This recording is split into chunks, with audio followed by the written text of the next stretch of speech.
नमस्कार दोस्तों, आप सबका स्वागत है इस ऑनलाइन क्लासेज में। और साथियों, आज हम पढ़ने जा रहे हैं BSTC द्वितीय वर्ष को लेकर। BSTC द्वितीय वर्ष के अंतर्गत हम जिस विषय का अध्ययन करने जा रहे हैं वह विषय है हिंदी भाषा शिक्षण और प्रवीणता को लेकर। हिंदी भाषा शिक्षण और प्रवीणता के अंतर्गत हम इसमें जो इकाई है प्रथम उच्च प्राथमिक स्तर पर भाषा शिक्षण के उद्देश्यों को लेकर कि उच्च प्राथमिक स्तर पर भाषा शिक्षण के क्या उद्देश्य हो सकते हैं या ऐसे कौन कौन से उद्देश्य हैं जिनकी संप्राप्ति के लिए हम भाषा शिक्षण को यहाँ पर महत्व देते हैं और भाषा शिक्षण किस प्रकार से कराया जाए ताकि बालक का सर्वांगीण विकास हो सके। तो साथियों, इसमें जो आज का जो हमारा प्रकरण है भाषा तथा साहित्य के शिक्षण उद्देश्य। साथियों, भाषा और साहित्य, इन दोनों,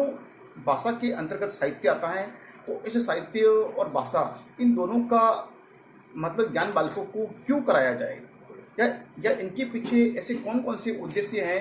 जिनको लेकर बालकों में एक भाषाई संबंधी विकास हो सकेगा या ऐसे कौन कौन से उद्देश्य हैं जिनको लेकर हम इस इकाई में अध्ययन करेंगे। तो आइए साथियों, हम बढ़ते हैं अपने प्रकरण की ओर। और आज का जो हमारा मुख्य शिक्षण बिंदु है वह है शुद्ध सस्वर तथा अर्थपूर्ण वाचन करने की योग्यता। हम इसके अंतर्गत बालकों के अंतर्गत हम सस्वर वाचन और भी शुद्ध तरीके से किस प्रकार से कर सकते हैं, साथ ही साथ में अर्थपूर्ण वाचन की योग्यता बालक में हम किस प्रकार से उनमें विकसित कर सकते हैं, उनमें जागृत कर सकते हैं कि बालक वाचन करके स्वयं पठन करके किसी भी प्रकार से किसी भी सामग्री या कोई भी विधा उसे दी जाए तो उसका पठन करके स्वयं उसके अर्थ को ग्रहण कर सके। तो ऐसी योग्यता को हम बालक में किस प्रकार से विकसित कर सकते हैं या फिर हम ऐसी कौन कौन सी पठन सामग्रियां हैं जिनका हम उपयोग करें और उन पठन सामग्रियों के उपयोग के द्वारा हम बालकों में किस प्रकार के अपेक्षित परिवर्तन कर सकते हैं। तो आइए साथियों, हम बढ़ते हैं अपने प्रकरण की ओर। साथियों, हमारे पास एक तरफ है पठन सामग्री और दूसरी तरफ है हमारे पास में अपेक्षित व्यवहार परिवर्तन को लेकर। तो साथियों, सबसे पहले हम पढ़ रहे हैं पठन सामग्री जैसे गद्य,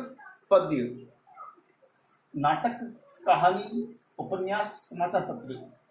अब इनसे अपेक्षित व्यवहार परिवर्तन दो प्रकार के हो सकते हैं। एक तो धैर्यपूर्वक तथा अवधान युक्त पढ़ेगा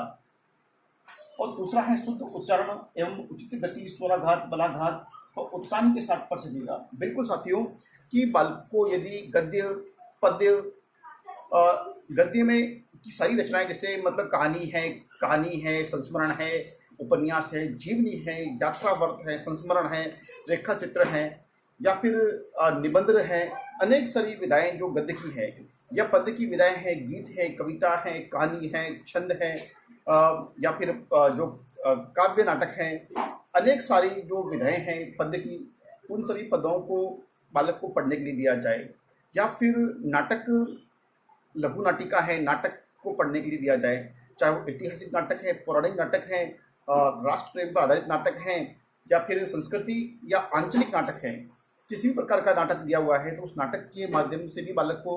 हम अध्ययन करने के लिए सामग्री देवे।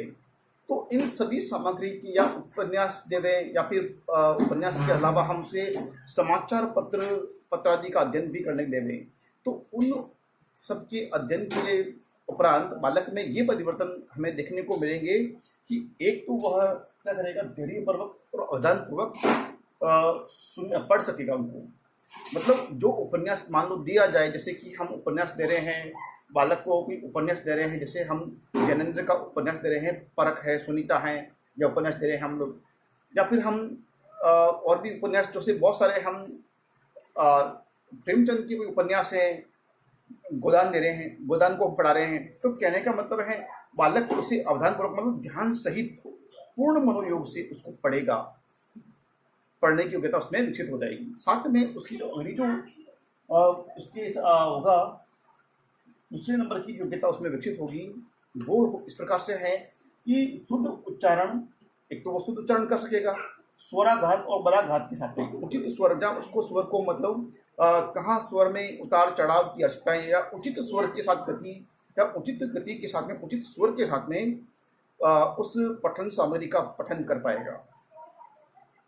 और उत्तान के साथ पढ़ सकेगा। मतलब एक हमें कहाँ पे उत्तान को ध्यान में रखना है, तो उत्तान को ध्यान में रखते हुए भी वो पढ़ सकेगा। उसके बाद अगला जो है यहाँ पर उपन्यास समाचार पत्र। उपन्यास समाचार पत्रों के माध्यम से बालक में किस प्रकार का अपेक्षित परिवर्तन देखने को मिलेगा, तो वो साथियों है यहाँ पर विरामादि चिन्हों का समुचित ध्यान रखते हुए पढ़ेगा। अब उपन्यास या जो समाचार पत्र है, इनके माध्यम से बालक में इस प्रकार की योग्यता विकसित होगी कि बालक जो बालक पढ़ेगा तो उसमें विराम चिन्ह कहाँ दिए गए हैं, अल्प विराम कहाँ दिए गए हैं, इतिहास कहाँ पर है, या पूर्ण विराम कहाँ पर है, तो इन सभी बातों का ध्यान रखेगा। और कहाँ पर पैराग्राफ पूरा हो रहा है, कहाँ पर हमें हाशिया चेंज कर कर हमें कुछ क्षण के लिए वहाँ पर एक रुक जाना है, तो कहाँ हमें अपनी बात को कहकर विस्मय प्रकट करना है, तो इन विस्मयादि बोधक आदि के बारे में बालक ध्यान में रखेगा। तो इन जो इनको हम लिपि चिन्ह भी कह सकते हैं, इन लिपि चिन्हों को, भाषाई चिन्हों को बालक ध्यान में रखते हुए पढ़ेगा, क्योंकि ये सारी बातें हमें उपन्यास में, उपन्यास एक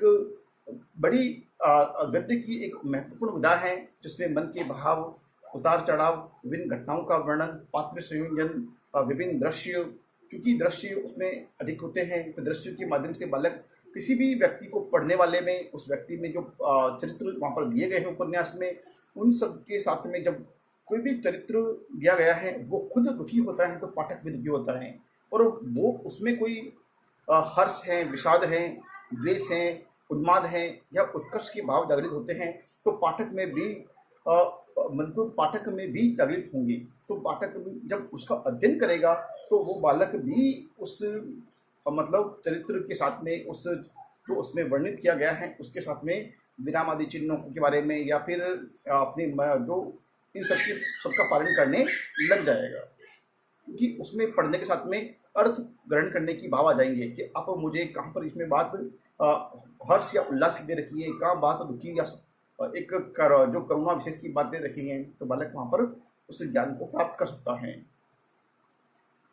उसके बाद है हस्तलिखित पत्र पत्रादि। तो हस्तलिखित पत्र पत्रादि देने से बालक में किस प्रकार की योग्यता का विकास होगा, तो हम इसके बारे में हम जानते हैं, या उससे हस्तलिखित पत्र को पढ़ने से बालक में किस प्रकार के बालक में अपेक्षित परिवर्तन हमें दृष्टिगत होंगे। तो वो है विषय तथा भाव के अनुकूल, विषय तथा भाव के अनुरूप उचित गति तथा ध्वनि के साथ वाचन कर सकेगा। बिल्कुल साथियों, जैसे हम बात कर सकते हैं कि हमने एक फिल्म देखी थी वेलकम टू सज्जनपुर। उसमें जो एक पात्र दिया गया है उस फिल्म में, एक कैरेक्टर है कि वो गाँव में पढ़ा लिखा व्यक्ति कोई नहीं होता है, लेकिन वो एक पेड़ के नीचे डाक खाने के पास में अपनी दुकान खोल के बैठ जाता है और वो गांव वालों की पत्र लिखता है, केवल पढ़ा लिखा व्यक्ति होता है। वो पत्र लिखकर पत्र की जो भाषा उसमें इतनी भाव, उसमें भाषा का उसमें जो कहते हैं ना पकड़ इतनी ज़्यादा होती है, अधिकार होता है कि जिस पत्र को जिस क्षेत्र से लिखना है, जिस भावों के साथ में लिखना है, तो वो गाँव वालों की बातें सुनता है, वो पत्र में उसी भावों को वर्णित करता है। तो जिससे हस्तलिखित पत्र में का जो एक महत्व बहुत ज़्यादा होता है, क्योंकि हस्तलिखित पत्रों के माध्यम से भी हम ऐतिहासिक चीज़ों को पढ़ते हैं। तो जैसे कर्मवती में जैसे हुमायूं को राखी भेजी थी, तो उस पत्र में वो बातें, वो भाव लिखे हुए थे, तो हुमायूं ने अपनी रक्षा के लिए बहादुर शाह जफर को इस मतलब मेवाड़ की सीमा से, क्या राजस्थान की सीमा से दूर कर दिया और दोबारा कभी वो आक्रमण करने नहीं आया। तो हस्तलिखित सामग्री का बहुत होता है। जैसे हम आज़ादी काल में जब दिल्ली में एक ब्रिटिश सरकार का साम्राज्य, जब कलकत्ता से राजधानी को मतलब दिल्ली लाया गया, 1912 की बात है, तब जयपुर के जो मेवाड़ के जो महाराणा थे फतेह सिंह, वो भी उस दिल्ली दरबार के भव्य आयोजन में गए थे, उनको भी बुलावा भेजा गया था, आमंत्रण पत्र भेजा गया था। लेकिन जब चेतावनी का चुंगटिया लिख कर भेजा गया महान कवि के द्वारा हमारे, तो उस चेतावनी का चुंगटिया के सोरठे पढ़कर उनका मन विचलित हुआ और वो दिल्ली जाकर भी उस भव्य आयोजन में शामिल नहीं हुई। तो कहने का मतलब है हस्तलिखित सामग्री है उसका भाव और विचारों और उसकी मन के भावों को एक कह सकते हैं कि 100% व्यक्त करती हैं। तो विषय तथा भाव के अनुरूप उचित गति तथा ध्वनि के साथ वाचन कर सकेगा। तो हस्तलिखित पत्र आदि पढ़ने दिया जाए तो बालक विषय के साथ में उचित ध्वनि के साथ में, उचित लय के साथ में, उचित गति के साथ में और उचित भावों के साथ में उसको पढ़ सकेगा। और इसके बाद है अगला जो बिंदु जो व्यवहार में परिवर्तन होगा, वो साथियों व्यवहार में परिवर्तन इस प्रकार से होगा कि कविताओं का उचित लय पूर्वक पाठ कर सकेगा। जब इतना हम प्रयास करेंगे तो एक समय ऐसा आएगा कि बालक उचित गति एवं लय के साथ में बालक किसी भी कविता, किसी पद्य, किसी गीत या किसी नाटक का या पद्य नाटक का एक बहुत ही ओजपूर्ण एक सुंदर से या किसी भी प्रकार की कविता है, जैसे माधुर्य भाव की कविता है, चाहे ओज गुण से प्रदान है या हम साधारण भाव से प्रदान कविता हैं, तो उनका उसकी भावों के अनुरूप वाचन कर सकेगा। और ये योग्यता विकसित होना साथियों बहुत ही महत्वपूर्ण योग्यता है और इसके लिए हमें भाषा के शिक्षक को महत्वपूर्ण योगदान देना होगा और अपना एक नैतिक दायित्व को भी पूरा करना होगा। तो साथियों आज के वीडियो व्याख्यान में इतना ही। हम फिर मिलेंगे अगले वीडियो व्याख्यान में, तब तक के लिए बहुत बहुत धन्यवाद। जय हिंद, जय भारत।